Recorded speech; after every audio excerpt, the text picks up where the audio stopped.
full last night. Restrictions are that'll last 9. Yeah. Okay, you know what? This song, I like listening to it on its own, but it is too loud in my ear compared to the other songs. I am skipping it.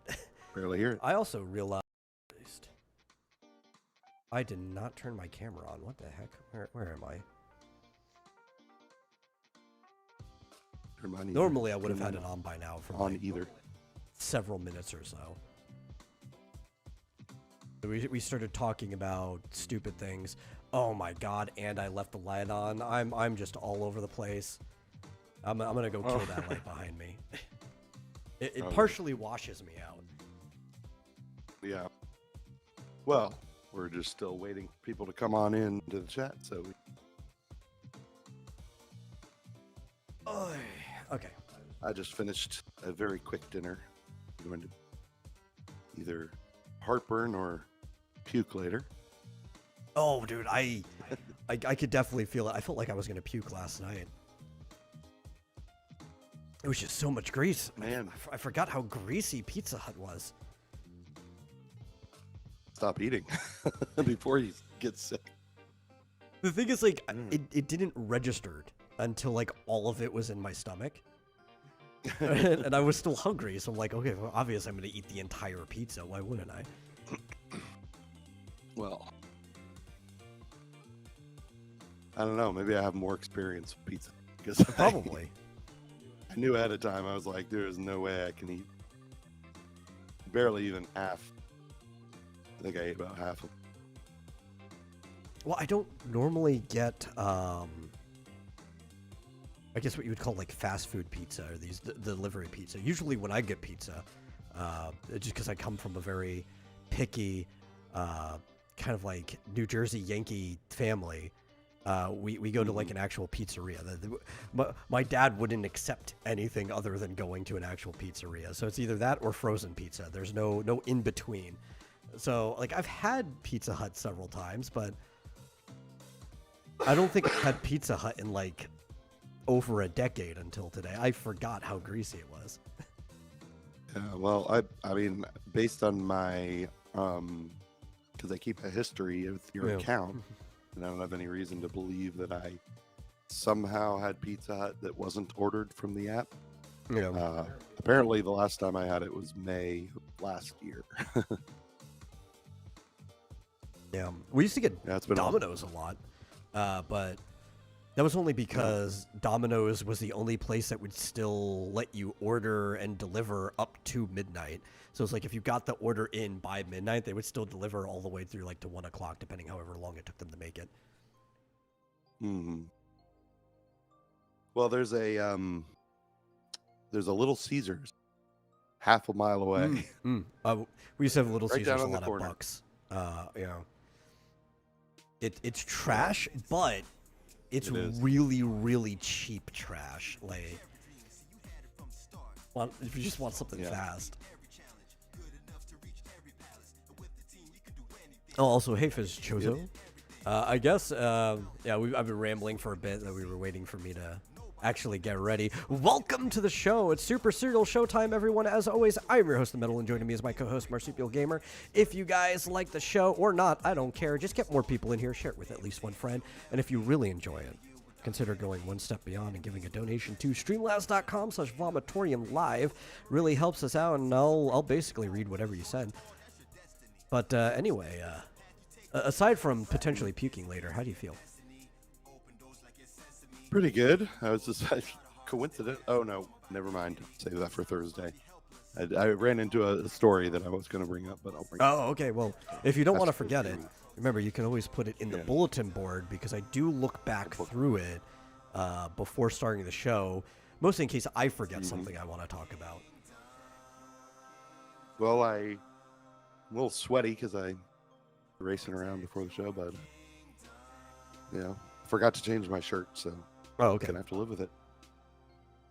What are you gonna do? Otherwise, I feel fine. That's good. That's good. Just make sure your camera's just high enough, and I think you're fine. Yeah. You can't see that. Yeah. I think we both ate right before. Yeah, Hey, leftovers. it's Joseph. Yep. I am not above eating left. I love leftovers. Leftovers are my favorite. Sometimes, depending on what it is, I actually prefer the leftovers to the condition they were in the first day. Because some things just, they reheat better than they were initially, right? Like, Yeah. sometimes pizza becomes crispier Ethan. if you throw it back in the oven. And Mm-hmm. Yeah. There's a thing. Pizza is probably one of them. Depends on the particular pizza, but some stuff not so much. yeah. I tell you, I don't know what happens to the rice that you get at any Chinese restaurant. Love fresh Chinese rice, but it's inedible today. Oh, well, that's because it dries out. That's the problem. There's like no Yeah. liquid left in it, right? It's awful. Which you can actually, what I do to And you make it. can't rehydrate it. Oh, yes, you can. Oh, there's a way to do it. But you have to not use water. That's the trick. You need butter. If you put butter over it, actually loosens it back up. That I've done it tons of times. It's the secret. Okay. I don't think I've ever tried that. Yeah, it's the lipids from the cream. That's the secret to it. Yeah, because water doesn't work. I've tried that. Just it's still inedible but soggy. Yeah. I've noticed that with like most grains in general. Just like if you add butter to it, you can even pop it in the microwave and it's fine. Noodles that started to dry off, put butter on it, it'll be like it was loose again, like when you first made it. Yeah. But butter is the ultimate secret. Try that. And some crazy commie somewhere wanted us to stop eating butter and eat like vegetable oil instead. Probably not commies, actually. No. They're probably hyper capitalists that were just looking in their own interest. But it makes me feel better calling them commies. I grew up on margarine Yeah. for, I don't know, 15 years. I didn't like butter at first, but eventually it was superior in every way. Yeah. Butter's great. Never looked back. Yeah. So speaking of the bulletin board, I actually do have two things in it that I wanted to talk about. Both of them are what you would consider, I guess, indie level stuff, like for independent creators, small time people. Though you never know when somebody might become big time from being small time. The first one, which 3 days ago, the official post for the Newgrounds Winterfest got up. So there will be a winter festival this year for people who want to participate. It'll be in the same Discord. If you're not already in it, you can apply. There'll be plenty of nice panels and stuff. I haven't volunteered to do one, though I know that people run it, so I may just talk to them if I want to do one. But I think it's always a good time. We don't have any schedule yet because it's just the announcement post. So if you're the type of person who has a Newgrounds account and you want to have a panel or something, now is the time to submit. Or if you want to be volunteer staff, now is a time to submit for that as well. The other thing is over at Fables. I think I've talked about Fables on here before. It is a webcomic hosting site by the same people who made Top Webcomics, which is the largest directory of webcomics on the internet. And they are having a community event, a little contest to try to drive more people to their site called Where's Polly? Polly is one of their two mascots. This little octopus girl as a painter, and which I think is actually a neat mascot. The dragon makes sense because the name is Fables, but they're like, they're artists and everything. An octopus makes their own ink, so there's your artist representation. And a bunch of creators, myself included, are hiding Polly in 2 episodes in a series, 2-page uploads somewhere. I'm including all 3 of my series. The pages will go live on Friday, and so will the list of the series that you can read. If you read all of the series on the list and you find every single hidden Polly and email your results to the people of Fables, you can win. The first person who wins gets $500, and the next 5 people after them get $100 each.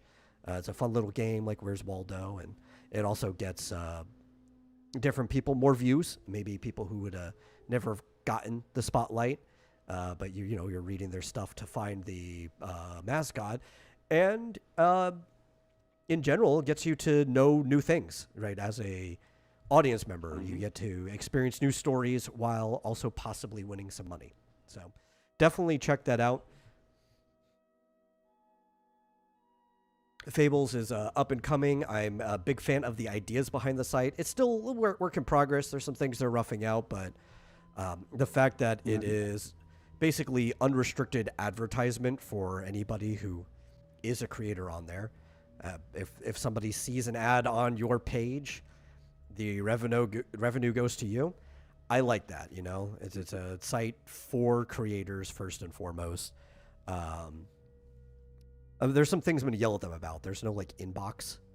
So I can't tell if somebody comments on something unless I go to the page or whatever. There's a few nitpicky things, but I'm sure they'll work things out over time. Yeah. Sounds good to me. Well, I have another announcement that. Ooh, what do you got? It's more of a game thing, but the problem is just found out about it a day or two ago, and if I wait till Thursday, it'll be too late. So the Redo game engine, REDOT, not Redot, as some people call it,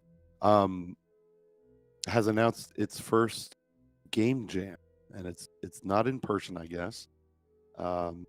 It's on itch.io. Okay. If you actually follow them on X, which is REDOT_engine, their other one, they have links to the itch.io page where they're going to do a rather long game jam. Usually they're 3 days. Usually it starts Friday night. Well, actually they'll announce, at least the global game jam, I think they usually announce the theme Friday night, and I guess you can't stop you from getting started then, but that sort of officially starts Saturday morning, and then Sunday evening turn it in, so 2 full days. This one's going to be 8 full days from okay. November so instead of 15th. a 72-hour jam, that's a long time. Yeah, it's a full week plus a day. So from the 15th to the 23rd, 7 a.m. both days. There's so if you go to the page, which is itch.io/jam/Redo game GAMJA, you can go and put together a team. If you don't, you have to use either Redo or Godot to do the game. I don't know what the theme is yet. Obviously, they won't sit until then. And if you don't know how to program, you can still participate, because teams will need artists and musicians, anyone who can do anything creative. Join a team.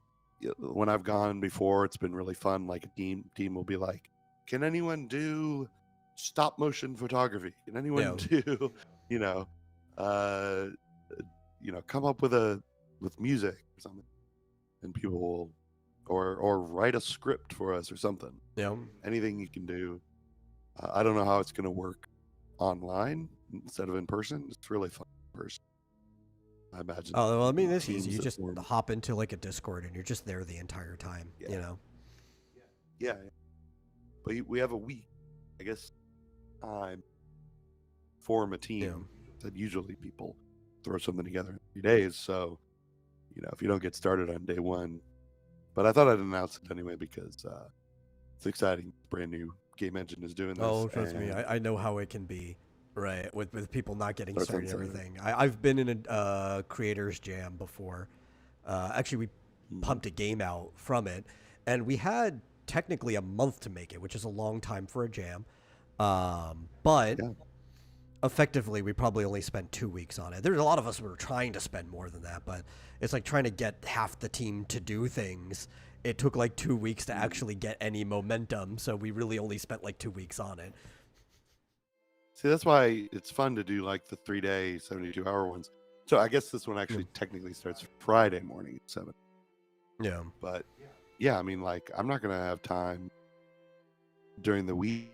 So, like, if I wanted to participate, I'd have next weekend, and then the submissions are due the following Saturday morning. Yeah. So it's fun to just be like, okay, 72 hours. We got nothing, put everything else aside. Throw everything else to the 72 wind. hours, you could just stay up the entire jam, Yeah, I've never done that before, but yeah. Interestingly, I met my partner at a game jam. Yeah. Of course, I was in Nashville and she was in California, but that's when we first talked. That's fun.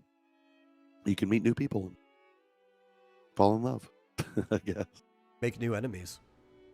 Yeah, that's equally right. fun. Yeah. Let's see. Fischozo says I should put Larry the tennis ball on Fables if I finish working on it.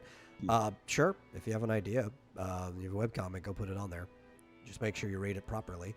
I haven't seen anything aside from your 2 preview images, so I don't know what rating it's intended to be, but whatever it is, just rate it properly. That's all you got to do. And Mike Walters here said, hey guys, like and shared the live stream earlier. Metal, are you ready for Sunday? That's my secret, Cap. I'm never ready. I just go with the flow. Yeah. And you just drop the link in YouTube. Yeah, in the YouTube chat. Discord. But you said you had something. Oh, it's like I was going to copy it from my laptop over to my desktop. But you said you had backstage a link for me or something. So oh yeah, I just dropped the which only mods and admins can really see it. The token for embedding the restream chat, but you could just drop it in the URL bar and it should still pop up on your browser if you don't want to have to jump between chats to see what everyone's saying. Yeah. But yeah. Fun stuff all around. Indeed. And I don't know. I guess we should actually get talking about other things because I think more related to the topic, the 2 things I announced would be fun to talk about. There's just not much to talk about other than the fact that they're early announcements right now. Would I like to tell everyone what we're talking about on Sunday? No, I wouldn't, but I guess I will. I actually even already forgot the name. It's Archie Comics or some of the things that will become it. What was it? The Masconian Terror or something? I will never remember it. But we'll be picking up where we left off, like... I don't think it was the last time I was on Mike's show. It might have been the time before that. But one of the previous times I was on Mike's channel and we read comics. We were reading this big crossover thing between Archie publication stuff. Really wasn't that much of a crossover. There's like maybe a couple panels where they'd either mention or the other person would be in it, but it was more of like a tie-in event, I think is a better way of putting it. Where all of them kind of tied into each other. And we'll be picking up on the next one there this Sunday, apparently. I forgot it was this Sunday. Cool. I can't even remember my own schedule half the time. Yeah, I had changed one of my notifications for this show, actually, and forgot to change the other one. Oh, I don't know. Because we're, for everyone else, we're an hour later. For us, that just depends on the time of the year, because our schedule is always going to be changing. So we jump to like 2 hours later. It'll be back to like an hour later after the next daylight savings switch. And... yeah. Who knows if I, make $1 million in crypto and retire, then we can do it all day. Oh, yeah. I'll tell you, my crypto's through the freaking roof today. All weekend. Saw the last post that you made about it. It was pretty crazy. I mean, it was even more today. It was up to like another 10%. It's insane. And I mean, that didn't, well, unfortunately, I don't know why I only had one stock other than, my 401k or whatever. I sold it because it seemed high the other day. Oof. And it just went up like another 50%. I'm like, oh, shit. You got to think, too late right? to buy now. Right? You have to hold on to what you have because it's probably going to at least continue to go up through inauguration, I would think. Like, there'll probably be at least an average incline up to that point. That would be nice. There's this one particular stock that I tend to, it just seems to fluctuate all the time. Between like $7 and $11, maybe $12, up and down. Yeah. And I bought it at 8 months ago, and it took forever to get up to 11. And I was like, oh well, can't complain about that. Yeah. And then, like 4 days later, it went up to 15. Oh well, I wasn't counting on it. At least I made. Yeah. Ethereal Dragons here. How you doing? Says hi. And Mike says the story's called The Mosconian Menace. Okay, I was close. I got the Mosconian part right. And it features characters like the Shield and the Wizard. I remember overall I was fairly disappointed by it. I thought a couple of the stories were pretty good, but then the other two that we read kind of just let me down. I'm like, maybe it'll be better this time. Oh, I can see. Oh wait, is Ethereal on YouTube now? Oh, Yeah. I guess so. Well, I could have seen if he was on another platform too, so I can see the chat now. Yeah. I saw my thing from Discord and thought, wait, who is that on Twitch? Oh, wait, it's on Twitch. Like, they all look.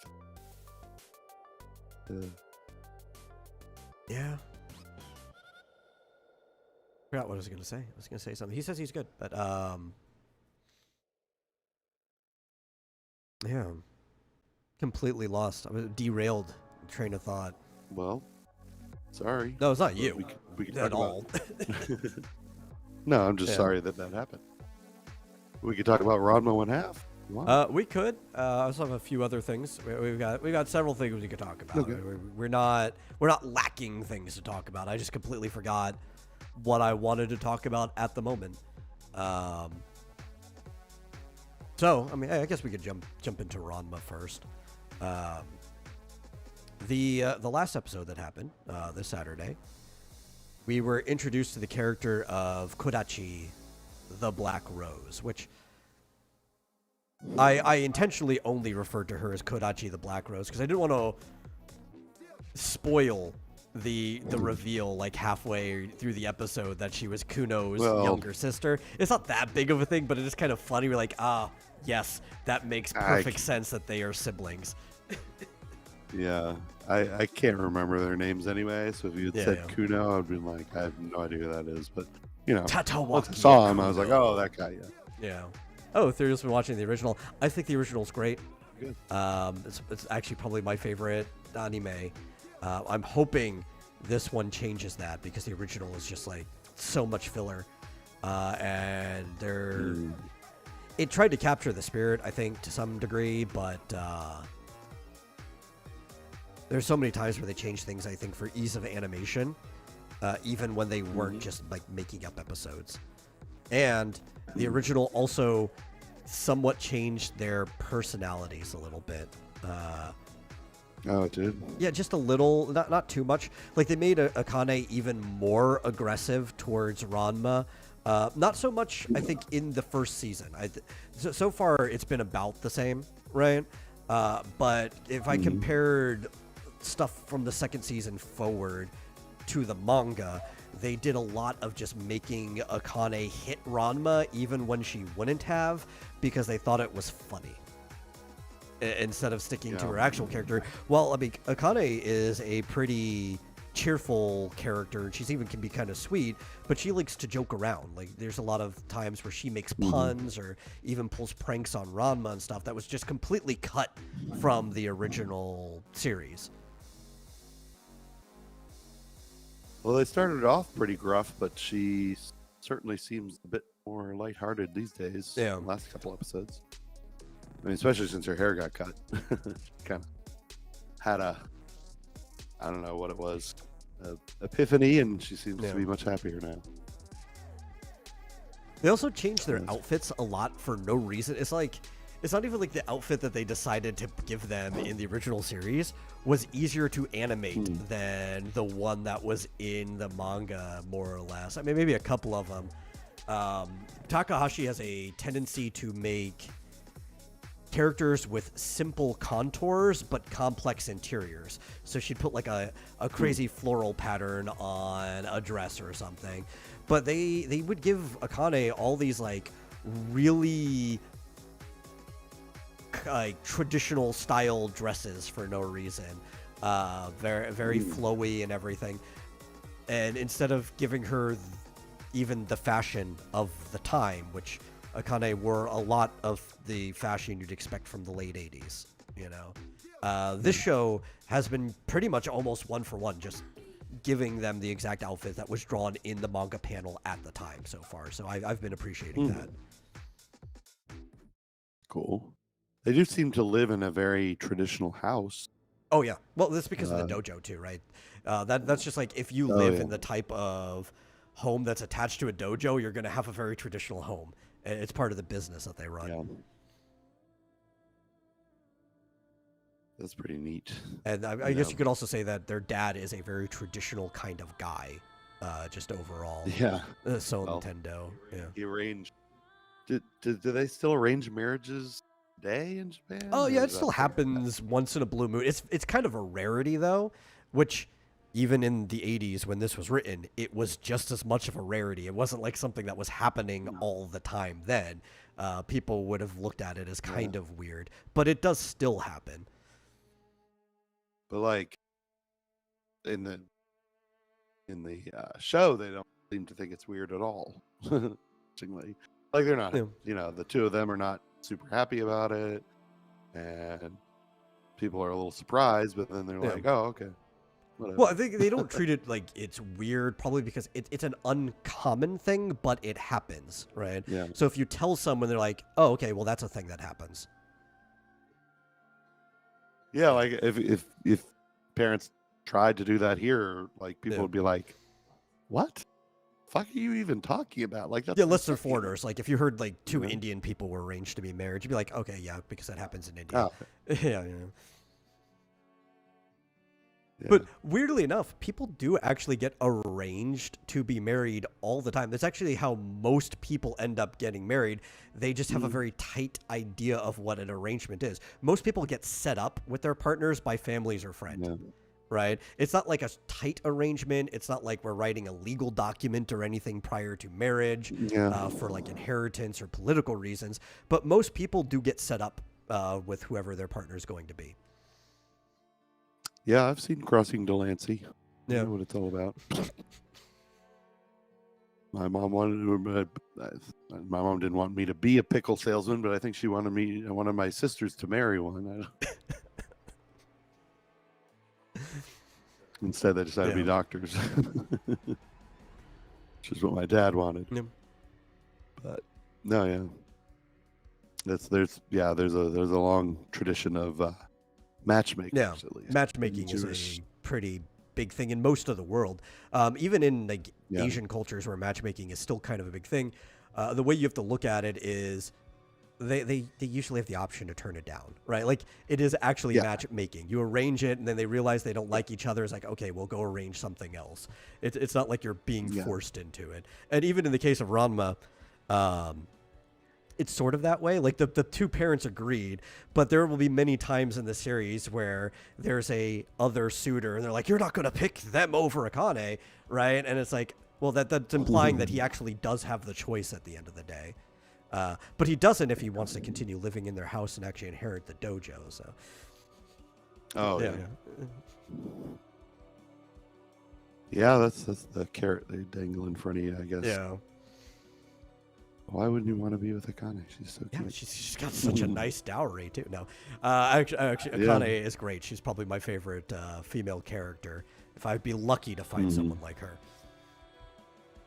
Yeah, and he gets to live there in the dojo. Yeah. I didn't actually think about that. Like he and his father, that's not their house, No, right? no. But they just get to. Yeah, that's neat. Oh, so for the reason why they are arranged, Genba and Son are basically like blood brothers, right? They're close to being family. So it's like, yeah, I obviously want your child to marry my child because we've known each other forever. But anyway, I was actually surprised to see that what's his name, guy who keeps turning into a little piglet, was still with them. Ryoga. Yeah. Yeah, or P-chan, is that what they call him? That's what she calls him. Yeah, P for pig, Chan for cute. Yeah. Yeah, I'm like, is he just live with them now? Like, P-chan by day and Ranma hating ninja at night. Actually, it's actually almost the opposite, right? It's Ryoga by day, P-chan by night, so he gets to sleep in Akane's Oh, yeah, room. that's right. Yeah, because Yeah. Ryoga's a pervert. Yeah, he gets to sleep with Akane every night Yeah. as a little piglet. I just found it like the previous episode where it's the funniest change in the entire series when Ryoga walks into the bathroom as P-chan, jumps in the tub that Son is in, doesn't even flinch or blink at all. Ryoga goes walking out, and Son's just like, none of my business. Right? But you think, though, he knows who Ryoga is. He knows who his daughter's pig is, and he just saw. He also, people change when they hit hot water or cold water all the time. Like, he knows the entire time that his daughter's pet pig is actually a boy. Does not faze him at all. He never does anything about this. This is one thing I will spoil, since this is like a 30-year-old story, a little over 30-year-old story. Yeah. Akane at no point ever figures out that Ryoga and P-chan are the same person. This just never happens throughout the entirety of the series. That's funny. Ranma's even like he almost spoils it for her a few times out of like spite, but he's actually a pretty good guy. He's like, no, Ryoga, I will win fair and square, and I will keep your secret.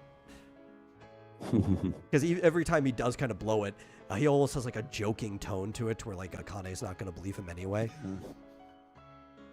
Yeah, and she seems happy with her pet pigs. Yeah, that right. But this time around, he runs into this woman who's like beating these other three girls. Yeah. So we met Kodachi Kuno, the Black Rose of Saint Galkin's High School. I can't remember the actual name of it. It's got a different name in the other series. This one's the actual manga name, but in the series, it's Saint Hibiriki's High School. I don't know why they decided to change it in that series. Maybe it was like a real high school that they wanted to make a reference to or not. I don't know. They're saying Gaukis' high school, but she is a rhythmic gymnastics person, and she is attacking the rhythmic gymnastics players at the Furiken High School, which is where Akane and now Ranma go to, because she doesn't want to compete fair and square. She wants to take them out before the competition. And Ranma comes and intervenes before they're like completely crippled, but there's still no condition to compete. And they go to Akane and they ask her to do it because they find out it's not just rhythmic gymnastics, it's martial arts rhythmic gymnastics. So there's fighting involved, and suddenly this is where we get introduced to one of the main themes of the series, where basically anything that you can think of, there's a martial arts competition version of it that exists. just like a color guard with a little flag that she has to wave around, but then she also has to do jumps and like hit people with her batons and stuff. Yeah. You need to elaborate. Seems like a mashup of the Sailor Senshi. I don't know what that means, but I mean, I know what the Sailor Senshi are. I just don't know the context of what you're saying. All of them put together. Yeah, but Ryoga goes back to being Ryoga to help Akane learn, and Akane ends up twisting her ankle in the middle of practice because she's strong, nimble. She's a good martial artist, but she's also a klutz. And Ranma now has to take over and train all night long for the competition in the morning, which is where the episode leaves off. The next episode will be the actual competition. Mm-hmm. It has to be a girl. So Yep. The only other girl that can possibly compete is Ranma. And in many ways, a girl who would compete better, because Ranma's shown several times that boy or girl form, he's definitely a much better martial artist than Akane is. The whole point is that he's kind of a better martial artist than most people he ends up meeting. Occasionally, that's proven wrong, and he has to get better, which is how you get character development. But he is like the prodigy, as you normally get. Mm-hmm. Yeah, I love how he just sidesteps a lot of things, and somebody's fighting him. He just puts his hands behind his back and he just kind of hops out of the way. Yeah. Very nonchalantly. Well, it also makes sense, too, when you think about it, right? Because he basically has had an adult's martial arts training by this point in his life, because he's had to spend his whole life traveling with his father, and his father would just attack him all the time. So he's training full force with an already trained adult. So anybody who wants to beat him basically has to already have an adult's training or better. Mm-hmm. Yeah. But yeah, that's pretty much what happened in the episode. Yeah, not a lot. Like I said, there were some things I was appreciating. I think one thing I mentioned after the episode was I just appreciated the way that Akane's room looked, which you could see more of when Kodachi attacked than you could in previous shots.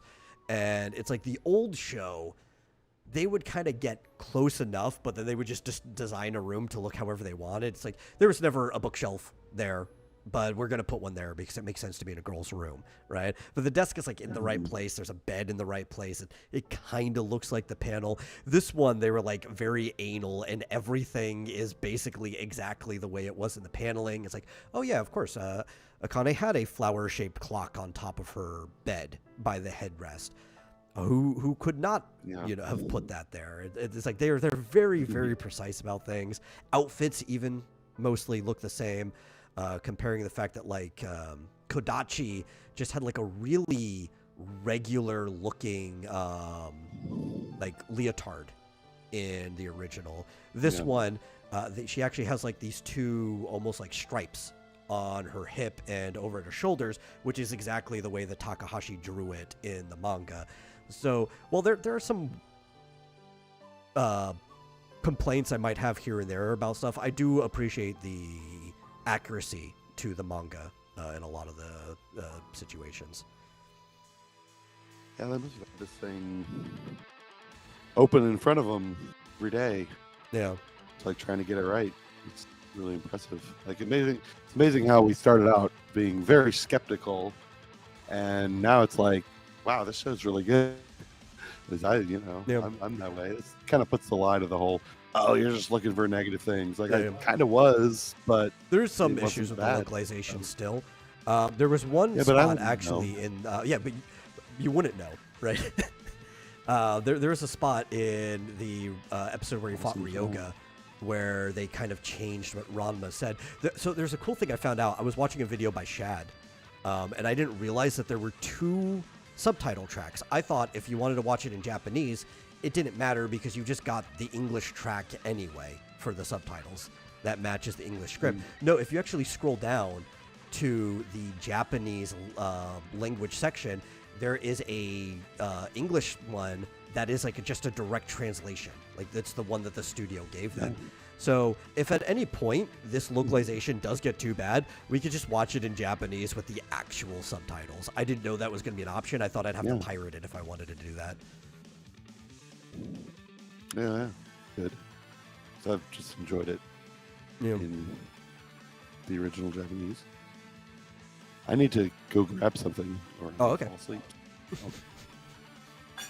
Let's see. Ethereal Dragon says, she reminds me of Jupiter in looks, Mars and Uranus in attitude, and even has a rose-like tuxedo mask. Oh, okay. I guess I could kind of sort of see it. I don't know. I definitely don't believe there was any actual influence in that direction, especially given the time in which this was made, but yeah.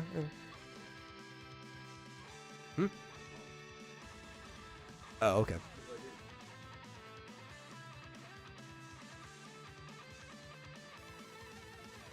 Oh well, I needed to walk anyway. I was pulling. Wake up a little bit. Yeah. It's not your fault. I'm not getting a lot of sleep last. I noticed. I even stayed up a little bit later than normal because I was working on something and you were still working on stuff before I managed to actually pass out. 'Cause I was on the couch just like lying there, I think, until 8 o'clock. Yeah, I thought you got up. Oh, were you not asleep? I was not asleep at all. I was just, I was trying to, but I just couldn't get to sleep. Yeah. Sorry about that if I kept you up, but at least I went to my bedroom at 8 o'clock and just watched Scott Adams and got dressed and went to work. Oh, yeah. Pepsi. I got no sleep. Bottom line. Yeah. But yeah, I don't have too much else to say about Ranma. It's my favorite series, but there's not too much I can actually gush about it, especially with you being able to bounce off until maybe we've seen the entire first season. Yeah. Well. Yeah. Yeah, I mean, as somebody who has never seen it or read the manga or knew anything about it, I can say that it seems really good. I don't, how am I supposed to know that there's light translation errors or whatever? Just seems like a fun show. Yeah. With weird nippleless boobs. That's not the only time that's happened, though. I remember... I still don't understand how this show ever made it onto basically like kids television during the after school block where you're actually expecting kids to watch it. But not Ranma. Ranma never aired on TV in the US. That was only made into VHS. This other show, Tenchi Muyo, right? Where there was also bare breasts at times, but because it aired on TV here, where children could watch it, they actually got rid of all the nipples in the show. Great show, though. I was actually looking for it to see if Crunchyroll had it like a couple weeks ago, and they had a part of the show, but it was only like a very recent series of it. I was like, man, I wanted to watch the original Tenchi Muyo. Why don't you have it, Crunchyroll? Is that the Host Club show? No, that's a different show. But we can talk about that a little bit just because I've been showing you some stuff. No, Tenchi Muyo is a rather old series. A lot of people credit it being like the first true harem series, which obviously would pull stuff from earlier shows like Ranma, which a lot of people retroactively kind of call a harem series just because he's got a lot of suitors. It really isn't, because at the end of the day, the only two suitors that matter are Ranma and Akane, but they both have a lot of people fighting over them. In Tenchi, it actually becomes a harem, where it's like he's got a lot of possible suitors, and they all end up suitors. But he is... he lives at like a dojo shrine type situation with his grandfather. And one day aliens show up because it turns out his grandfather was actually the prince of an alien empire who went to Earth and never came back. so that they come looking for him to force him to marry, and then they realize, oh, he's an old man, and they're like, okay, so the next step would be to make Tenchi marry because he's a young, suitable bachelor who is genetically related to the royal family of the empire. So they try to get him to marry, like, I think it would be his first cousin twice removed or something like this at this point. And there's a few other people, like a space pirate and stuff. And there's just a bunch of hijinks ensue. It is an action series, but it's a very sexy action series that I have not watched in decades because I only ever saw it when it was on TV. What? Yeah. Never even heard of it. Oh, it's great. It's genuinely great. It's just like good luck finding it anywhere. Yeah. Well. Yeah. Yeah, I don't think there's anything more. These shows have been just too short, I think. Every episode is only like 20 that's what you minutes say long. every single time we finish, because I don't know if it's the combination of the fact that we're just used to Western series getting longer, like a lot of primetime series are an hour-long block now, or the fact that a lot of other series we watch, we can just binge, so you can get like anywhere between an hour to 3 hours at a time watching it. His grandfather is half brothers with the princess. Thank you. I forgot their exact relation because it's been decades since I've watched it almost. But yeah, it's like we're just so used to binging that if you only get to watch the one episode at a time, you're like, God, is it what we used to do? Do we used to have to wait a whole week for another half hour? Yeah, well, I think when I was a kid, there was just more different shows I would watch. It's like, oh, half an hour of this, half an hour of that. Yeah. 4 or 5 different shows in a row. Yeah, if it shows us as Western like series 2 or 3 getting shorter, only 10 episodes max. But it also depends how you think of it, right? So things have been getting shorter, just period, over time. We used to have seasons that might be anywhere between 24 for the half year, or sometimes something ran all year, so you'd get like 50 episodes in a season just because there's like 52 weeks in the year, right? And then that started going away a long time ago, and then it became 24 was like a long season, and then 12 started becoming a standard when things were still only half an hour, right? Now shows are starting to get like hour-long blocks. And so if something is 10 episodes an hour-long block, that's kind of the equivalent of having 20 episodes in an old season. Still slightly short for a long season, but yeah, it just depends. You have to.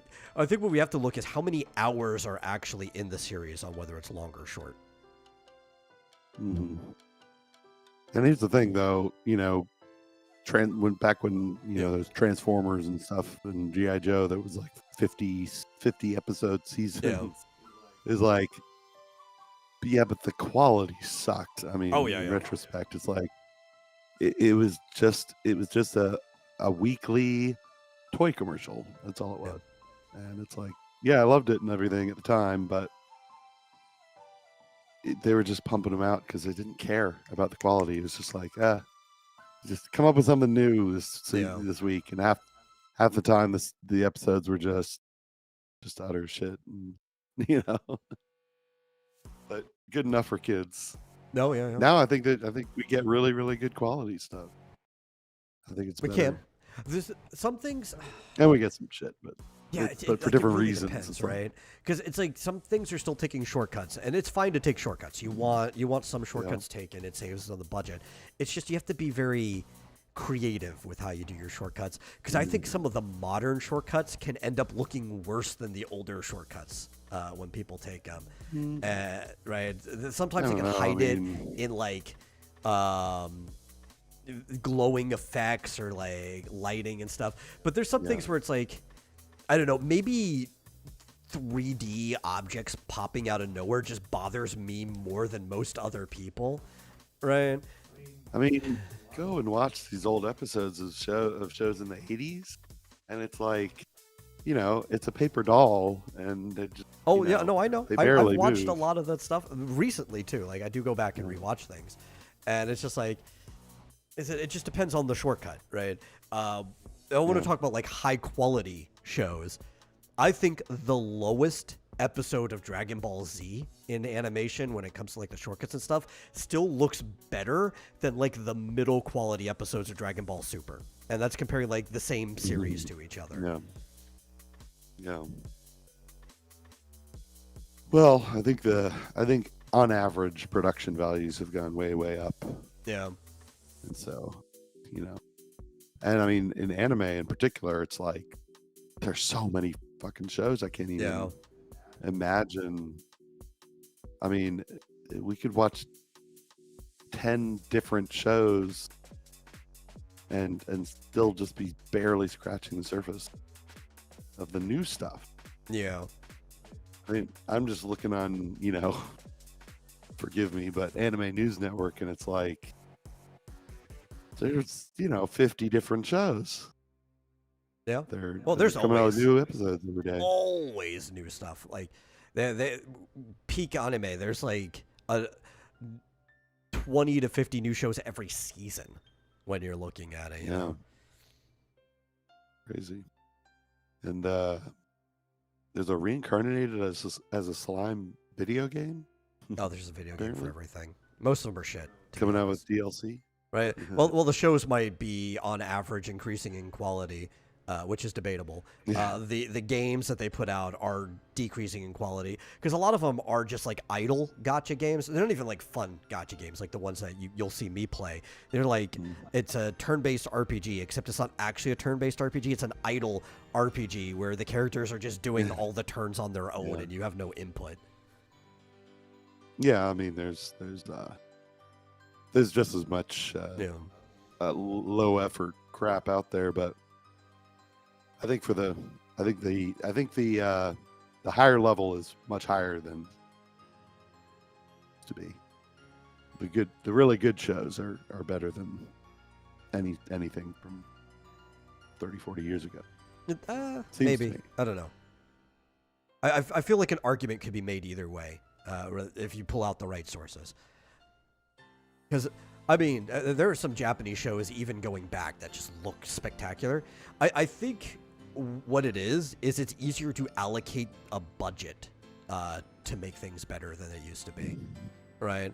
Because, like, the highest budget stuff still looks spectacular. But, like, how many shows could you allocate a high budget to that was usually reserved for, like, animated movies and stuff, even in Japan? Yeah. No, that's funny. Yeah. I didn't even search for this. Article came out on why is the nudity removed from no one remake. Yeah. Let's see. It hasn't really been moved. Ethereal Dragon says the 10-episode season is mostly a streaming thing. Sort of. I mean, it depends. What they'll do is they'll feel out a lot of shows now before they even finish producing it. So it's happened a few times on TV recently too, but it is kind of a streaming thing.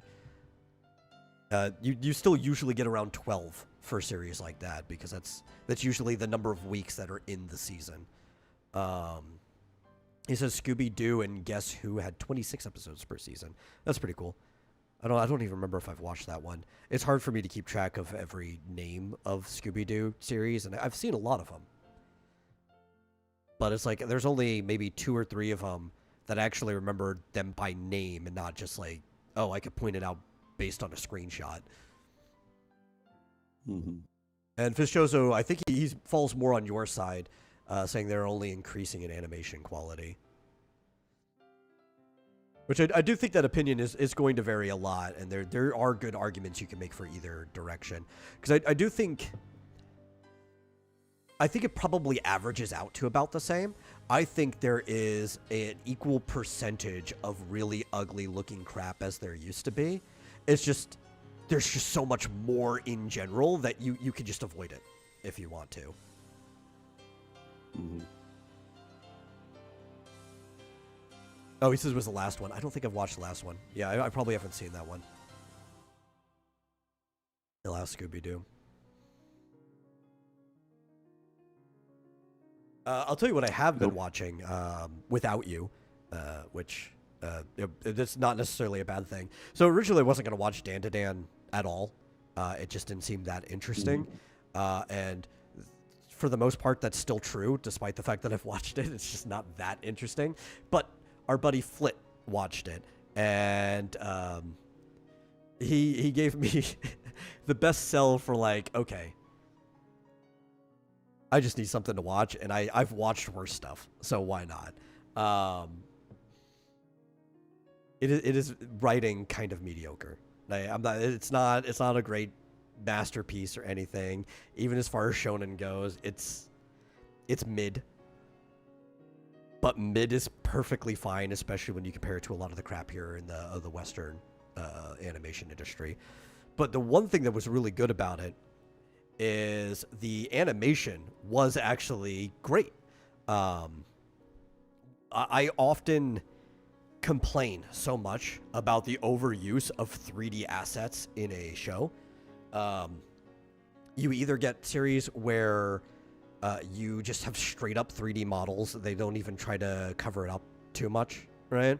Or you get series where it is 3D models, but they're trying to act like it's not 3D models. So they'll put a stroke around it and flatten the lighting on the model so it just looks like a cel-shaded thing. And if you're good at picking that out, you can tell. Like, I can tell pretty much every time that somebody does that. In Dan to Dan, the backdrops are very clearly 3D models that are compressed to look like they were hand-painted. I think, for the most part, it is fine. There is a lot of digital hand-drawn animation in it, but there's also a lot where I think they are using 3D models, but you don't ever have to see it because they're rotoscoping over the 3D models, because the line art is way too fluid for them to be using models ever as the actual thing that you see. Either that, or they'd be spending 5 times as long as they would need to otherwise to go in there and make a copy and break their model in every single frame. I'm pretty sure that they're rotoscoping in those cases. But because of that, it actually looks great. It's a mid-story, but the animation's fine. It pretty much is the opposite of all my complaints with Chainsaw Man, which I enjoyed the story, but a lot of times the 3D animation effects in Chainsaw Man just kept taking me out of it.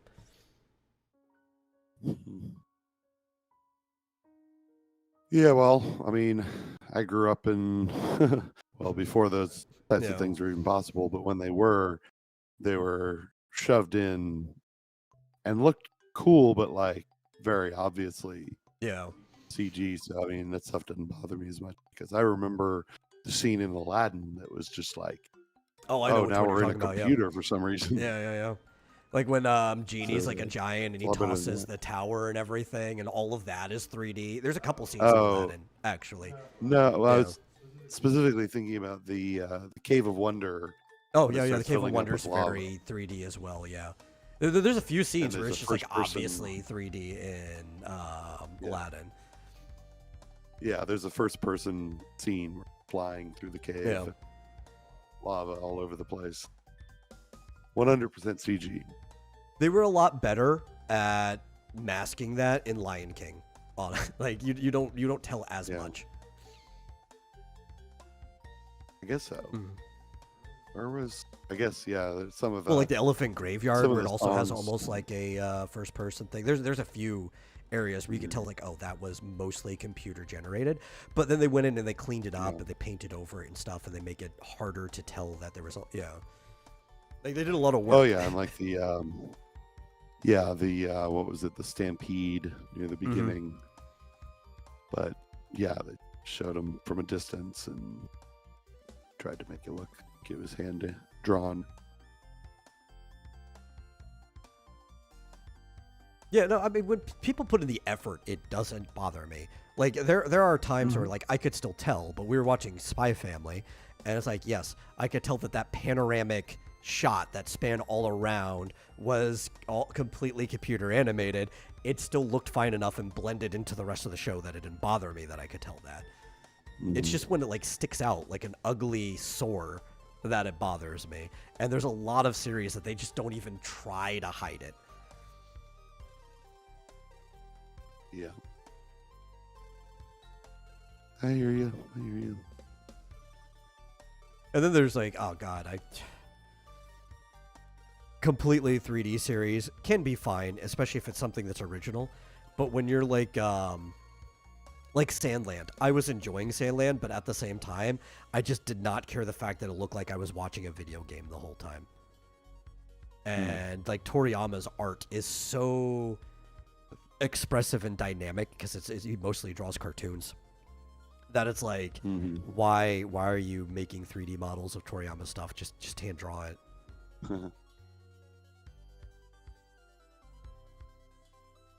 don't know. Yeah. That's why I was in. We only watched the one episode, but I enjoyed what I saw of Daima. I could tell there's quite a few 3D models in there too, but it was so perfectly flattened that everything looked like it was 2D outside of when they were traversing between the spaces, and like the backdrop was clearly 3D, and I think their ship was clearly 3D too. Yeah, I don't know. Yeah. It doesn't take me out of it. Yeah. Usually. I think it's because it's something like that's been bothering me for more than a decade now. Like, I hate when I'm watching a mech show and like, yeah, mech anime. And then all of a sudden they actually get to the mechs and the people are 2D, but the mech is a 3D model. I'm like, no! Yeah. I miss hand-drawn mechs. I'm going to go back and watch Gundam Wing again.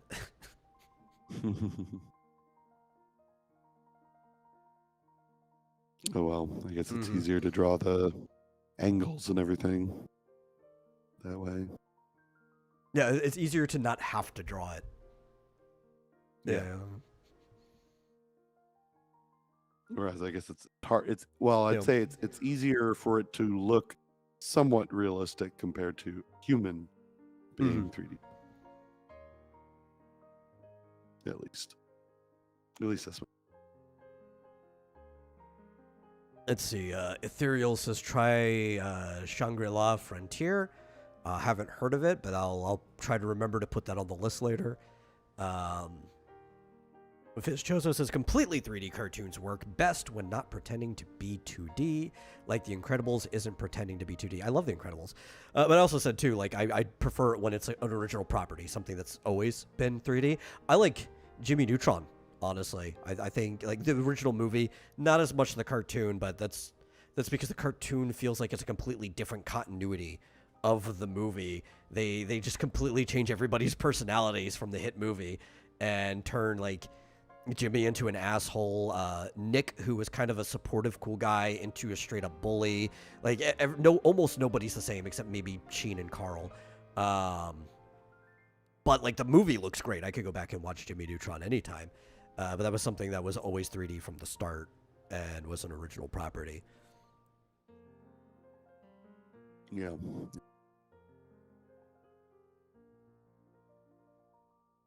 Yeah.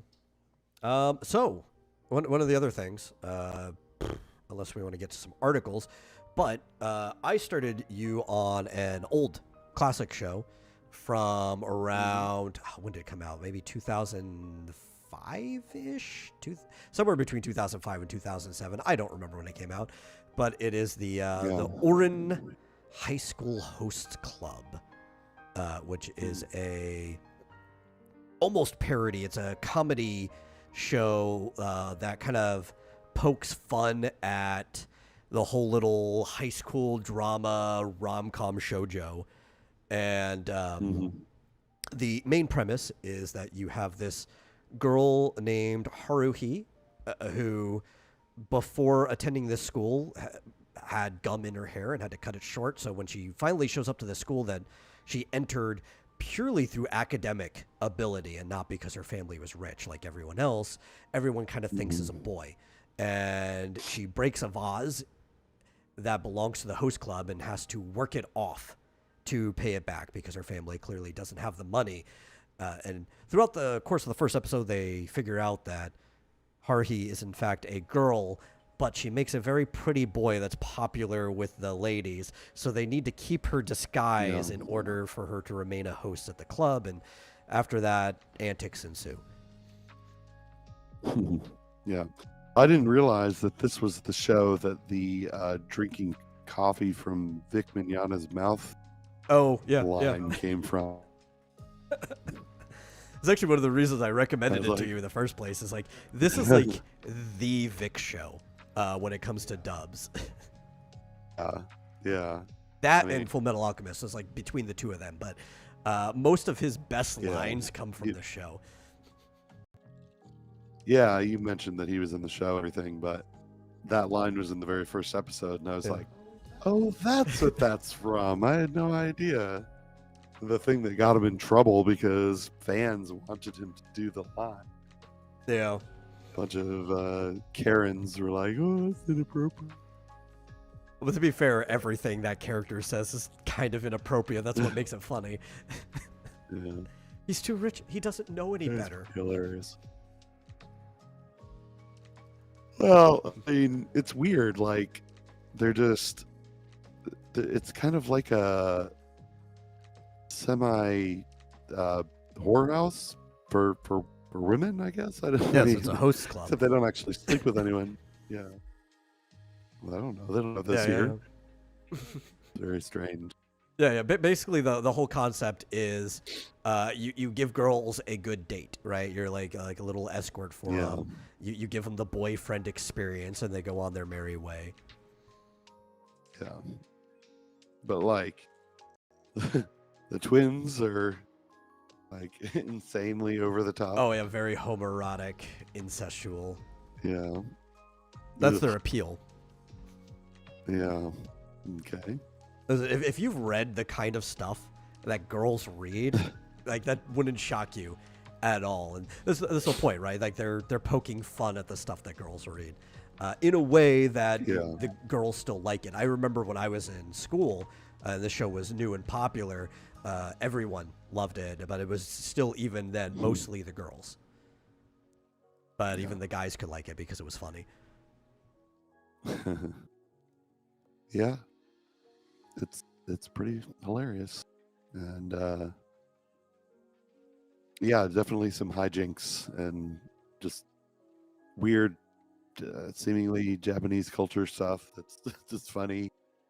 And yeah, I don't know what more to say about it. That's about it. Well, the guys are, well, at least the head guy's clearly like in love with, and he doesn't even hide it. Well, it's not that he hides it. He is kind of... It's weird. You'll see it more as it goes. He's in kind of a form of denial. Like, he definitely will outright say that he wants Haruhi to fall in love with him, but then he has, like, this whole little daddy-daughter shtick going on as well, and that will actually come to a head in an episode later on where they have to address that. But, like, there is actually a plot line that develops as the show's episodes progress. So it starts off very episodically, but then there's like a back plot that appears. Oh, okay. Because so far it's just been very episodic, just like, oh, this episode they have to do their annual physical, and how's she gonna get out of this? Yeah. Or this episode, we're throwing a party because that's what rich people do all the time. Yeah. She really wants to try that tuna, apparently. That fancy tuna, yeah. Mm. The fancy tuna. Yeah. She almost left club. They lured her back with fancy tuna. Fair, you could probably lure me back with fancy tuna, too. I like tuna. Tuna's just great. Yeah. Good if it's high quality and well cooked. Well done. Not well done. Done well. Yeah, you do not want well done tuna. That'll ruin the fish. Yeah. It pretty much turns it into cat food. I don't know if the cat will even want it then. Maybe raccoon food. Yeah. Well, I mean, that's the tuna that I enjoy out of a can. It's just, completely cooked. could just give it to. Also good on a sandwich. Yeah. That's a good show. We'll watch more of it, and maybe we'll bring it back up in a couple weeks after you've watched the whole thing, because that'll be something worth talking about. A lot of these shows, because they start off very episodically, you don't really often have anything to talk about until like you've seen a season of it. Or in High School Host Club is only a season long, which is great. I love pocket experiences like that, where you just get like a good like 24 episode romp, and it's done, and you can go and revisit anytime you want. And because it's short, you feel like, yeah, maybe a couple of years I will watch it again. Yeah. On the other hand, Danmachi, I just never want to end. Yeah. Just keeps getting better. Yeah. I don't know what the golden mean is for the length of a good series, but it's got to be somewhere between 50 and 100 episodes. I don't know which end it lines towards. I don't think it's directly in the middle. And I've seen a lot. It's really hard to say, but it's definitely somewhere between 50 and 100 episodes. After 100 for a lot of series, it could still be a good epic, but it's too long for you to want to like rewatch again. And below 50, sometimes you just feel like there wasn't enough of it. Yeah. Like I've seen people are, trying to get into like One Piece from the beginning. It's like, there's like 1,000 episodes of but that. there's like hundreds of episodes. Yeah, it's like I wouldn't even bother trying. Like I watched was it a movie? No, it was a live action series. And I heard they're ruining the second season of that. Oh, really? Because who was it? Walpole or whatever his name is. Apparently, they're saying he's going to be based off of Trump, and I'm just like, well, I mean, that's kind of funny if you know how that character comes in later and he actually exposes corruption. But why would you base it off of anything? It's a character that already exists in a story. Just base it off of the character in the story. Yeah. They have no creativity. They're like, well, we have to have some character be Trump. Yeah. Lives rent free in our heads every day. What was something original for once? Yeah. Even an original idea of adapting a manga. I don't ever get it. It's every studio does this to some degree. They're like, hey, we're adapting a thing, but we have to leave our mark on the adaptation. We can't just like be faithful to the source material. And I get it when like maybe there's something that just doesn't work in the medium that you're translating into, right? Like in novels, you can go off on side tangents because you have all the time in the world because you have pages you can fill up, right? And it's like that maybe wouldn't work as well in a theatrical setting. Or in like a comic, you could have multiple conversations on the same page, but like audio, they would end up mudding each other's voices, and you can't really do that. So you kind of just pick what's good. There's certain things that make sense, but why the hell would you change shit, right? You make decisions, but you don't change shit. Who is it? Was it Fitzchozo who was saying that a lot of the series when they get localized end up with sort of Western humor? Yeah, Stuff. I hate that. And I'm like, well, I'd be okay with it if they were, telling equally corny Eastern humor, and we just wouldn't get it. Well, So yeah, they if translate it it to matches something the at the same tone, level. right? But it's like something that you brought up when we were watching. I think it might have been Danmachi, or maybe it was even Konosuba. It was one of the shows we were watching. But you were surprised by just how sincere or like genuine the show was, when you were just so used to how like ironic or sarcastic a lot of Western animation is. And it's like that's one of the problems when you talk about Western humor, where they will actually change the tone to match like just the nihilistic irony that we have now. Well, but the localizers have. It's like they basically make everyone have their personality. Yeah. But I mean, even Konosuba, it's hilarious. It's obviously a comedy and everything, but like it doesn't like it doesn't do the what it Well, that just Zach happened. used to call it the yeah, or the fandom or whatever. Yeah. Tease And so LOL random. so random Yeah. can work when you LOL actually so random. That's it. make like a series around that, and you have like an insane person writing it. Like I think Invader Zim is an example of LOL so random that works because Yeah. he is truly like Well- an insane guy, and you have no idea what's gonna pop up next, right? And it all fits the world and Yeah. everything, and it's an original property built around it. But there's some people that are just like they can't write that. They're not good at it, and there's no sincerity around it either. I mean, Amazing Digital Circus is Yeah, it does it pretty good. ridiculous. Yeah. But there's characters within that crazy world that that acknowledge that this is also random and crazy, and then they are struggling to make sense of it. So it kind of has an actual meaning. Yeah. That it's like, But I think a oh, bigger problem with like the LOL so random is a lot of the shows that people paint that, like I'll actually use Invader Zim as an example, aren't actually random. They just feel that way because you're having trouble keeping track of everything, and they're really good at throwing curveballs at you that you forgot that it was set up in the first place. But they're actually jokes with punchlines, right? So there's like a talent behind the person writing it. It's very much how I write X Dynamis Chaos. Is it feels very random to everybody but me, but people enjoy it. They find it funny, and it's like, well, yeah, this is because I'm actually setting up a lot of stuff, and you're just not noticing it until way later, and you forgot where the setup was, but you still feel the follow through because, like, subconsciously you read the setup, as opposed to just like, oh, well, that happened now. mhm. Yeah, there's got to be something redeemable. Like, you can't just do random shit for random shit's sake. It's like, it's not funny by itself. There has to be some sort of either some meaning behind that, or another character has to be trying to,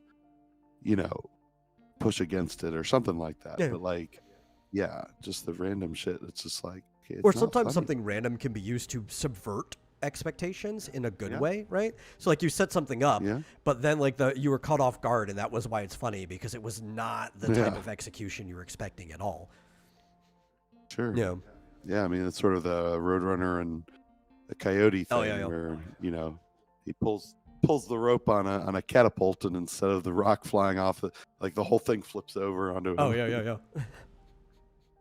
It's like, well, nowadays we know what the gag is, but at the time it was like hilarious. Like, Or oh my they'll God. keep switching the gag up, right? Like it's the classic, oh, I'm sawing through the tree branch, and you think the person sawing it's going to fall down, but actually the tree goes. It's like, well, there'd be even further. You think either of those are going to happen, and then like a plane comes by and just hits the guy instead, right? But it's still something that's possible because they're up in the air. You have to constantly keep stepping your game up on it, but it still has to, have a setup in some way. Yeah, those old Warner Brothers cartoons were just, or Looney Tunes, whatever they're called. Yeah. But they kind of wore out. They didn't wear it out, but they kind of explored a lot of that trope to the maximum degree. So Oh yeah, like it's so you got to think of something else. so hard to build up on that because they've done like literally everything. Yeah. It's like Tom and Jerry, where they started to try to just make them friends because they couldn't figure out what else to do with Tom and Jerry. Yeah, that wasn't just repetitive. And it's like, I don't know, maybe you should just be repetitive at this point, right? If you are going to continue them. If not, just like don't make any more Tom and Jerry. They've done everything. Yeah, I mean, that's what they like. Well, are we gonna do one more episode where the exact same thing happens, just in a slightly different setting? But anyway, like just some of these localizers. But I was kind of having a bit of a mini chat. Just shows though that it's, Japanese humor. It's not funny to a lot of us because we don't understand the culture, and that's why a good localizer will take that and turn it into something equivalent or as close The whole point is possible. capturing the spirit of what's going on. Yeah. sometimes, yeah, genuinely, and that's what drives me nuts when these localizers were like, "Can you just do your job and just fucking not change it?" And they're like, "Oh, you just want word for word. It won't make any sense." And we're like, "No, you stupid ass." Yeah. It's like, no, you should be able to do your job competently. Where you translate it, it's got the same meaning or the same. Because I've yelled at people on the other side. They're like, "We don't Just want any localization at all." I'm like, "You're stupid." well, Right. And I mean, like, but you it's don't have like, to even change the joke. You can even leave it Japanese wise, but there's a lot of like translation that is so dry that you lose the spirit of what's being said. And you need somebody to even like yeah, rewire the contents of the joke in a way that makes sense in the English language. That's still a form of localization. yeah. But I'd Yeah. say between doing that badly and inserting your own bullshit into it, and just if that's the only other option, Yeah. because that's what the localizers always say is like, oh, it's either me or it's just a direct word for word translation. I'm like, well, if those are my only options, Yeah. I'll take the word for word. Got to be better than this shit. Yeah, I think we just fire most of the people working on it. Though honestly, Yeah, I think most localizers are probably fine at their job when you think about it. It's just at these like I'm sure. specific places and the ones that stand out. Like you can't trust Crunchyroll, like almost at all, because they have most of Yeah. the people who were at Funimation when Funimation ended, um, right? I think Sentai Filmworks for the Hmm. most part has been fine, but then like Netflix is going to be hit or miss because it depends what Yeah. studio you worked with and so on and so forth. But the thing is, like the ones that are Yeah. doing their job fine, you don't realize that they're doing their job fine because it's Yeah. like when somebody does their job right, you just don't notice them. Right. Like I will say, I'm guessing. I think, like you said, the localizer of Ranma and Half was given a very accurate translation, and she hasn't really done anything wrong with it. She's doing, as far as I can tell, she's doing a good job. Trying to make But Ranma a little bit girlier than he actually is. That's the only slight complaint so far. okay, Yeah, that's it could have been a lot worse. it could still get a lot worse. Yeah, it could, thought of that. We'll see. Yeah. I think what's funny is I was just on. I made the mistake of going on Anime News Network and actually reading an Yeah. article, and they were talking about the nudity and stuff. And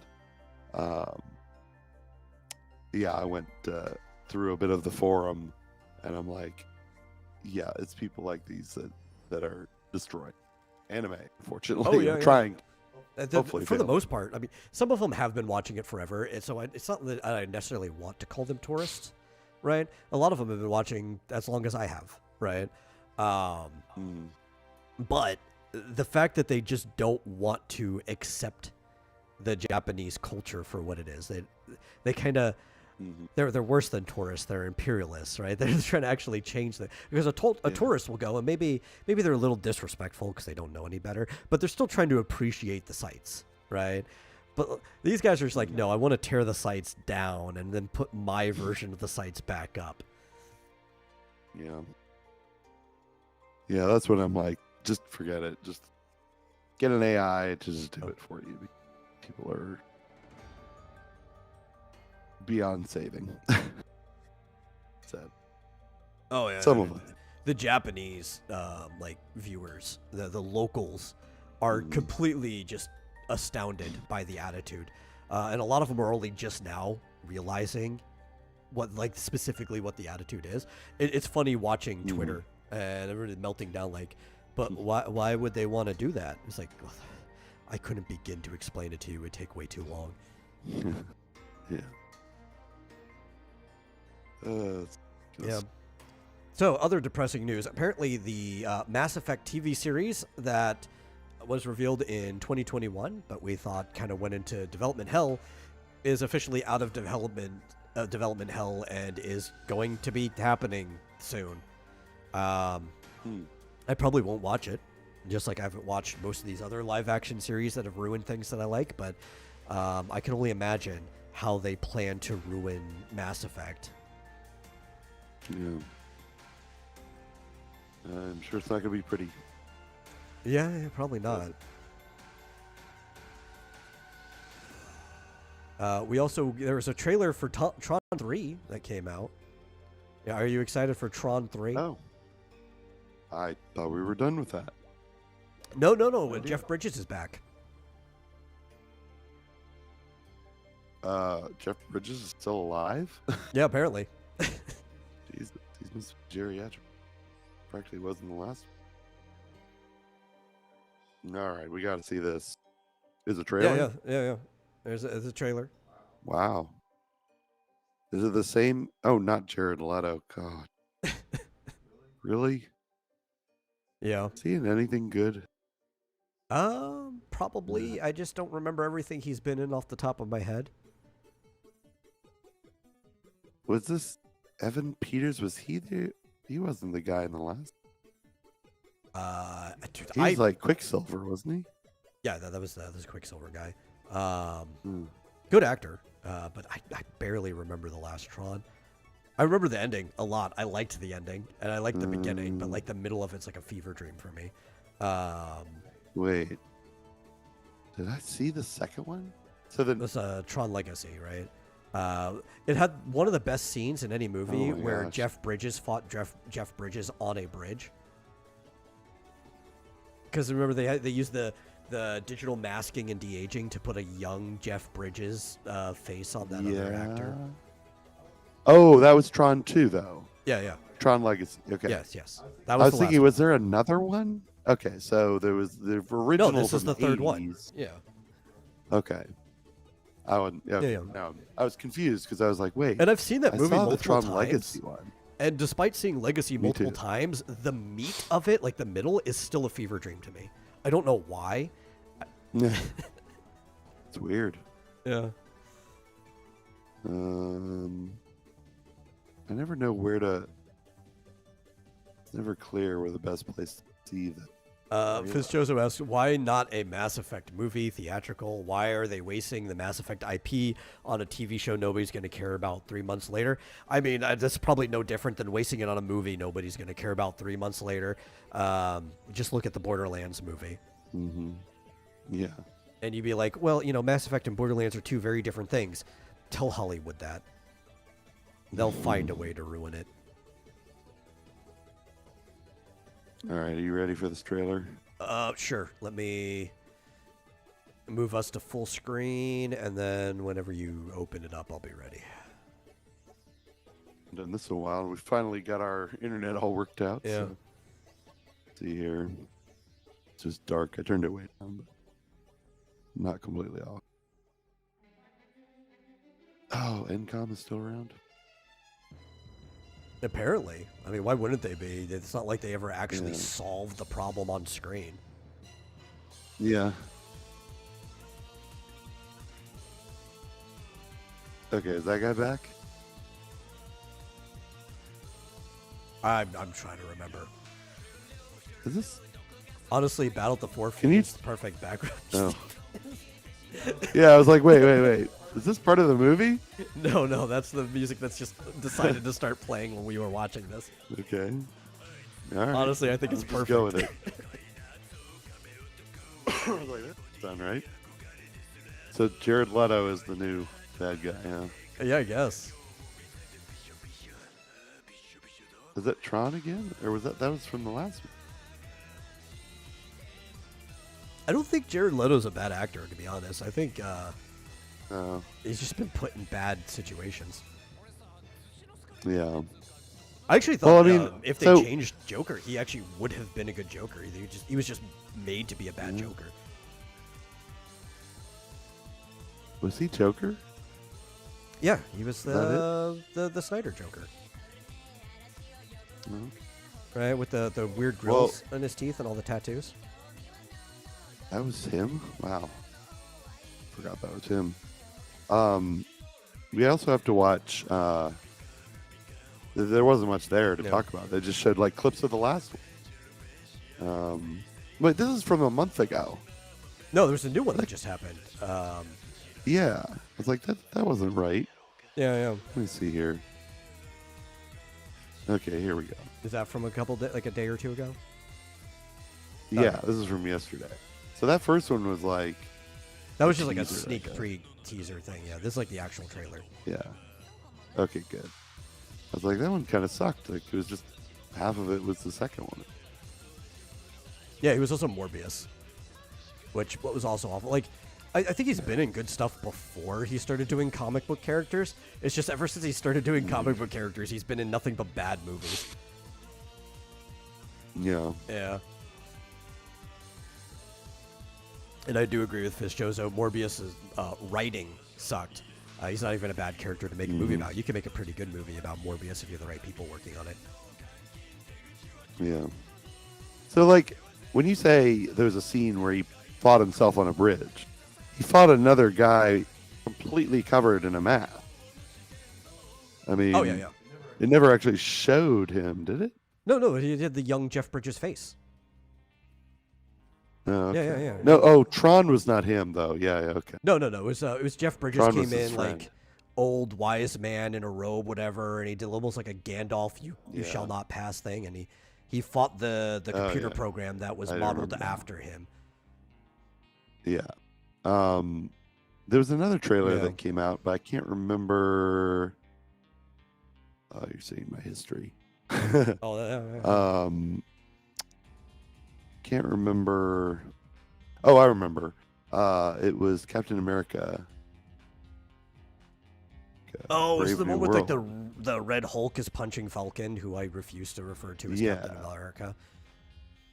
Yeah, this is from. They were showing like a 2 days movie ago, poster shot that was like a reenactment of a scene where Hulk was punching the original Captain America in a comic pan.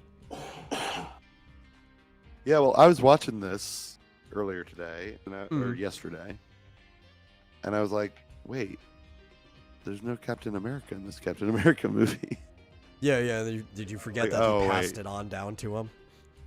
No, I did not forget. Because There's honestly, still no Captain America. yeah, there is no Captain America. I think it was insulting to the character of Falcon, right? Like even in the comics when they passed it to him, Yeah. he had really just been popular enough that people were considering him a hero in his own right, and not just like a character that appeared in other people's stories. And then all of a sudden, like, we need a black Captain America, so we're gonna take your Falcon hood away from you and just call you Captain America now. Yeah. Well, it's cool. Like this, there's a cool part of this trailer where he basically, like he's the Falcon. Yeah. Like, what's wrong with that? Like, that's awesome. Yeah, I think I would have rather just watched a movie called Falcon about him without the cap shield Yeah. or whatever. Maybe give him some more text or whatever. Fizz says Bucky Barnes should have been I mean, Captain that's America. cool. He's been Captain America in the comics before. Like, that is the thing that happened. Well, Bucky Barnes has a movie coming out too. Oh, Yeah. why do I? Oops, wait. Did I? I don't know how I feel think I about Bucky accidentally being Cap, fast-forwarded. but I definitely like him being Cap more than Falcon. You know, like, Yeah. because I like Falcon as Falcon. You know, I don't want him to be Cap. I Yeah. want him to continue being Falcon. Yeah, I don't know how I accidentally fast forwarded, but we missed the last half. But here we go. I think didn't Yeah, I Bucky don't know also why they- had another name too when he wasn't the Winter Soldier. I think it was like White Wolf or something when he was running around doing stuff in Yeah. Africa. I don't know why we So can't is just Ford- retire names, you know? Yeah. Yeah. I mean, like, did he even take a super serum? No, not So- that I know of. So in what? Unless in it what happened way is he in Captain America? Falcon and Winter Soldier at some point. I don't know, but as far as I know, he never did. So this is That's General Ross. yeah, Harrison Ford turns into the Hulk, or no? Yeah. Well, I think they made Harrison Ford General Ross, so yeah.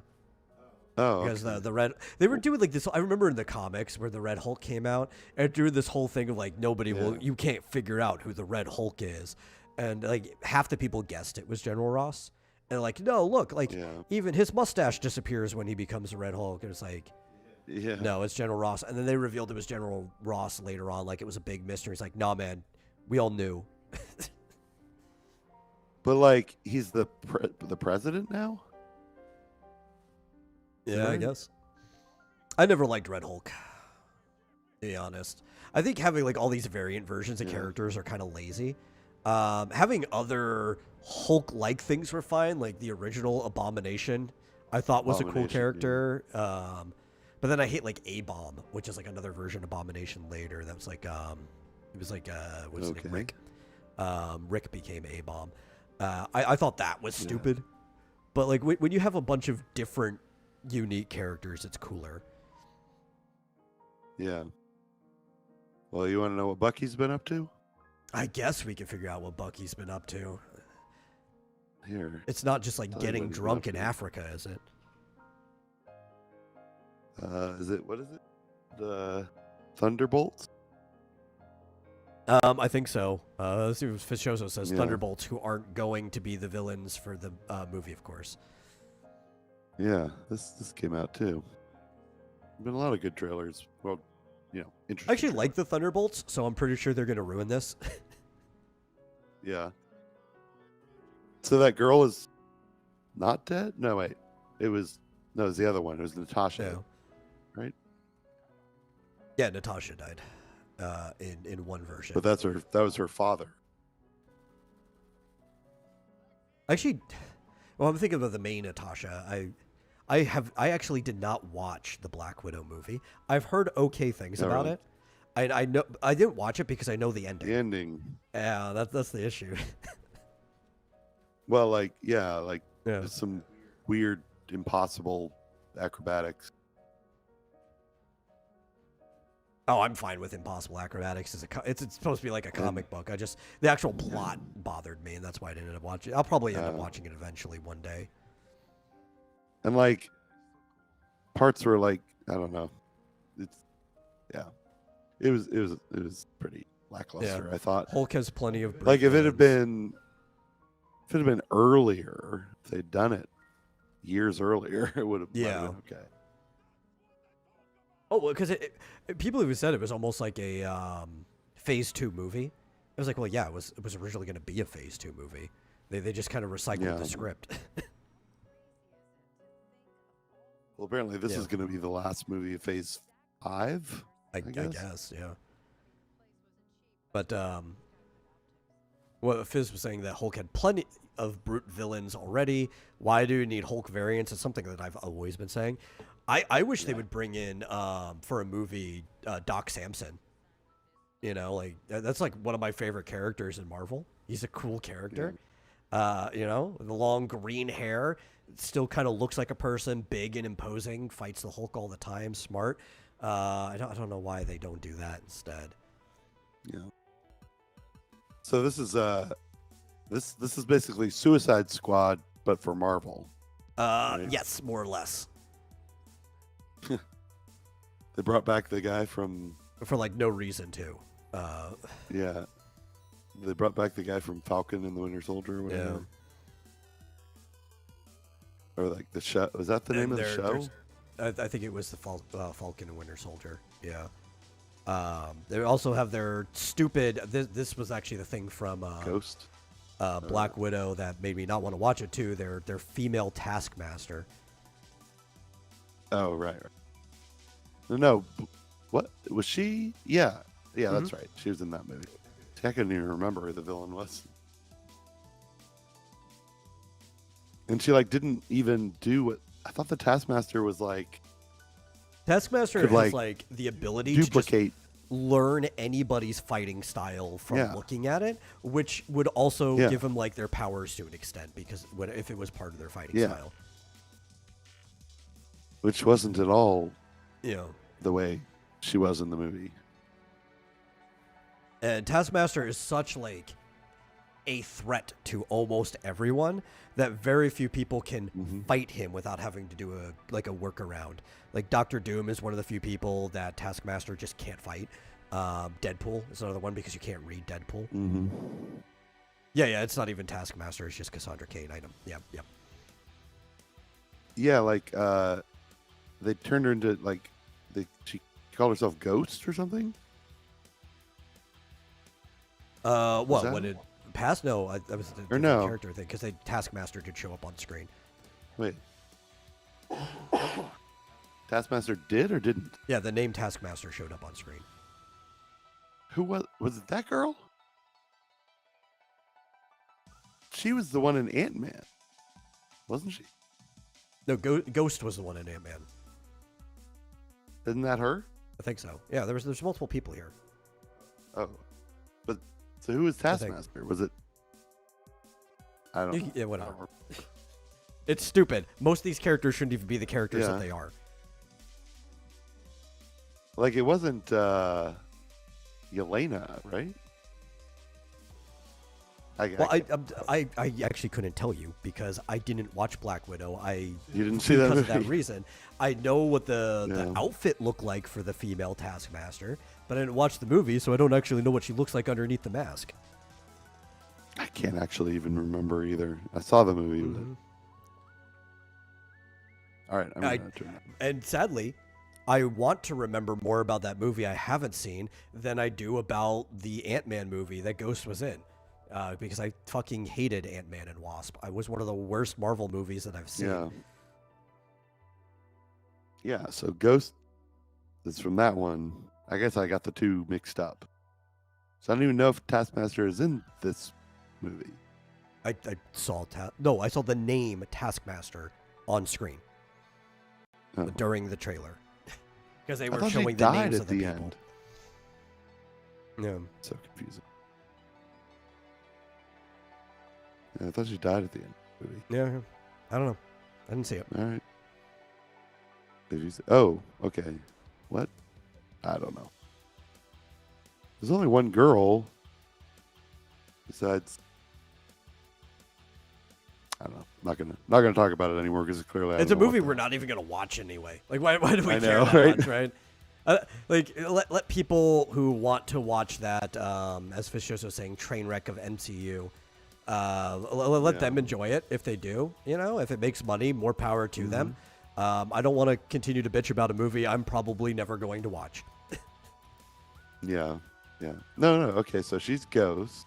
Okay, they're two different characters, but they look very similar. So they should Ghost and then Taskmaster, like right one after the other, and it was like, wait, what? Which is which? I didn't. Confusing. Oh, I also disagree with this Jozo here. With just one thing, he listed a bunch of movies, saying they're awful. I liked Thor 2. I thought Thor 2 was actually pretty good, and people hate that Ragnarok, one. right? No, that was the third Thor. Thor 2 was the Dark World. Oh, I didn't like that. I saw that one in theaters. Well, to me, it felt like a Thor movie, like an actual Thor story. And then we hit Ragnarok, and it doesn't feel like Thor at all. And I know a lot of people like it. I like Ragnarok. It just doesn't feel like Thor. Yeah, but it was right. I can't tell Ghost and Taskmaster apart, and they only showed her like for a split second. Well, that's all the Marvel movies that are coming up. Well, yeah, I intentionally didn't bring up most of the Marvel stuff because when I was looking for stuff to talk about in case we ran out of our normal shtick, it was like nothing but Marvel news. I'm like, I just don't give a fuck about the MCU anymore. Like, I try because I like old Marvel stuff, but every time I see anything from the MCU, it just upsets me. The only thing I've remotely liked was Deadpool and Wolverine that we watched was pretty good. And that's like not even really MCU. That's like them bridging him into it. It's still kind of Fox Marvel for the most part. Well, maybe that Tron movie will be good, but it's not coming out for a year. Yeah. And I don't have high hopes because it is Disney. I did like the second one. I liked Legacy last, even though the middle of it is a fever dream to me. I liked it enough to watch it multiple times. Probably because like every time I want to watch it, I'm like, I need to remember what the middle of this movie was, and then I'll watch it and then I'll forget it afterwards. It's kind of like the original was weird. In the I middle. know. I remember like the beginning of the end of the original, and then the original's like, were they playing like games or something halfway through? I don't even remember. Yeah. I remember like They the do light crash sail, through the that part, wall. I remember sort of. Yeah, but I mean, I know what they were doing, but like, Yeah. like until I saw it again recently, I couldn't remember why were they on that thing. They were trying to get back to the Yeah.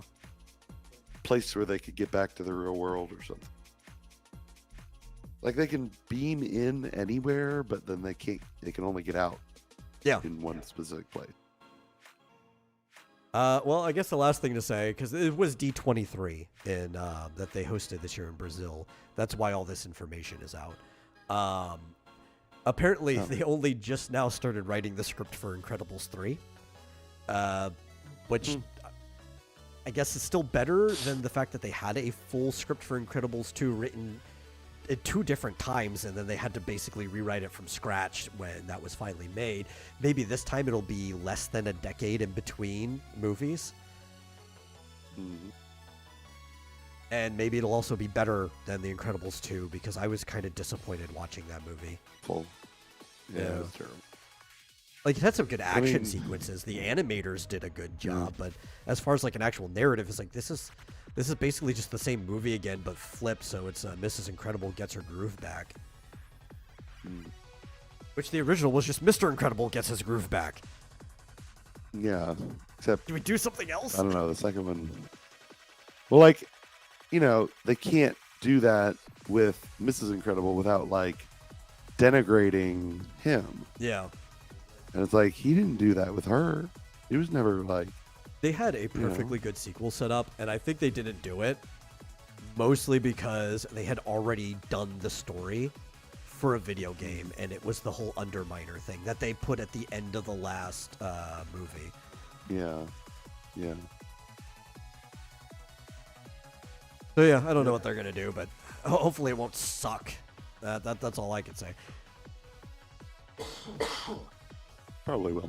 Yeah, I know it's modern Disney. Oh well, that's all I got. That's all we got. We're a little over time. Thank you all for watching. I hope you had a good time.